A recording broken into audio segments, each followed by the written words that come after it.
Okay, so one more thing to talk about before we move on to actually using these things to make some music and listen to some music. Um, I talked about before something called the natural minor scale. That's what we've been working with. We've been working with the natural minor scale. Um, there are two other variations of the minor scale that we often use as well. Um, Now, these terms, I don't really care if you remember these terms. I'm not big on terms.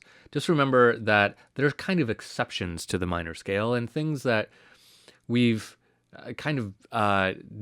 we've banged into the minor scale to make it serve our purposes a little bit better. Um, the first one is called the harmonic minor scale. Now, all the harmonic minor scale is it's the minor scale. So I have an A minor scale here. I'm going to go to the seventh scale degree, the G in this case. I'm going to raise it up by a half step. Now we have a harmonic minor scale. Now, why would I do that? Why would I need to alter this? The reason is I have a leading tone now. Leading tone means a note that feels like it pushes into another note. It leads into another note. And in most cases, probably all cases, it leads into the root, the name of the scale or the chord or whatever. So when I add this G sharp, when I raise the seventh, that note is going to feel like it pushes back into A. That really helps it establish that we are in the key of A because we feel this push into A. Let's hear this harmonic minor scale.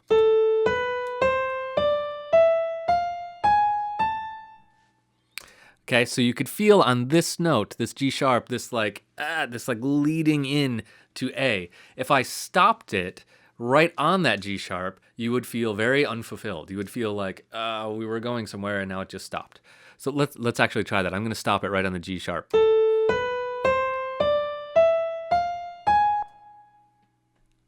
You know, like you're hearing in your head the next note, right? It's like leading you into it. That's why it's called leading tone.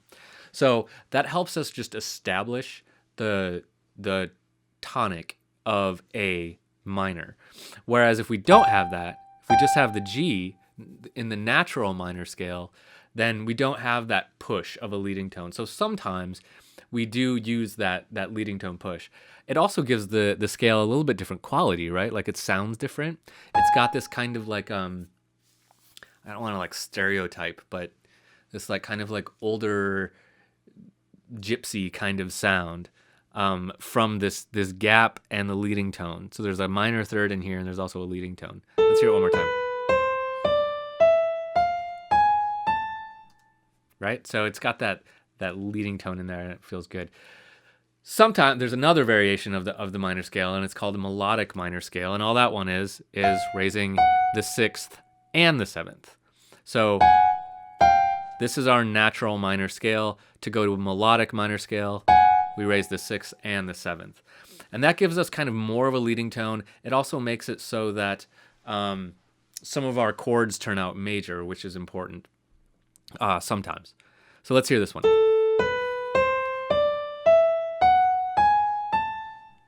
So this one, if you remember what we did to make the minor scale out of the major scale, is from a major scale, we lowered the third, the sixth, and the seventh, right? So now we've raised the sixth and the seventh, but kept the third low. So I've sort of made this like hybrid. The first half is minor, the second half is major, but that's a melodic minor scale. It feels like it leads into A very well. It does sound like a minor scale that evolves into a major scale over the course of it. You don't hear that kind of that minor third gap that I talked about a second ago.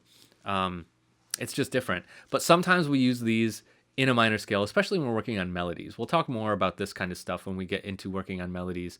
That, these notes, they're fine. You can, the thing to remember is that if you are working on something and you're in a minor key and you're like, man, it really sounds like that should be a G sharp, then it's cool. You can totally do that. You're using a different kind of minor scale, but that's fine. It exists.